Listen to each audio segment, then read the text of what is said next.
organizations have already trained wounded soldiers who have recovered to go back to the hospital and help other wounded soldiers. Well, this week, training is taking place in San Antonio to take the program one step further.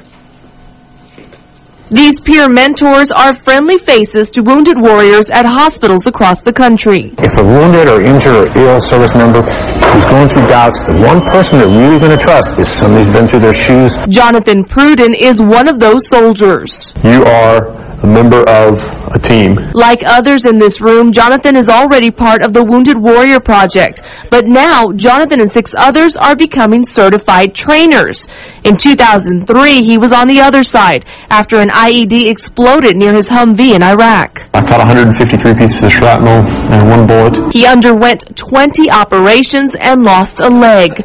Jim Mayer, a veteran who lost both his legs in Iraq, was one of the first people Jonathan met in the hospital. Looking at Jim, 30 years after losing both his legs, maybe realize that, what I'm dealing with, I'll get through this. Now he wants to help others learn about the process of recovery. A lot of my soldiers that are going back over and being wounded were 18, 19 years old, had traumatic brain injuries, and I didn't want to see them fail. I didn't want to see them fall through the cracks or not get the medical care or the benefits they need. Marine John Roberts went from having 14 years in the service to wondering how he was going to support his family.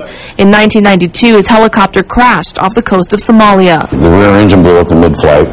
In that accident, we crashed in the ocean, killed 4 Marines, and injured 14. He suffered burns to over 80% of his body. They didn't have a program like this. Nobody came in to talk to me and help me get through the rough times. That's changed thanks to the efforts of some who will never forget what service and sacrifice means. Now, once Jonathan and the other mentors get certified, they'll train over a dozen wounded warriors who are outpatients at KABB-TV. Those wounded warriors will then become peer visitors.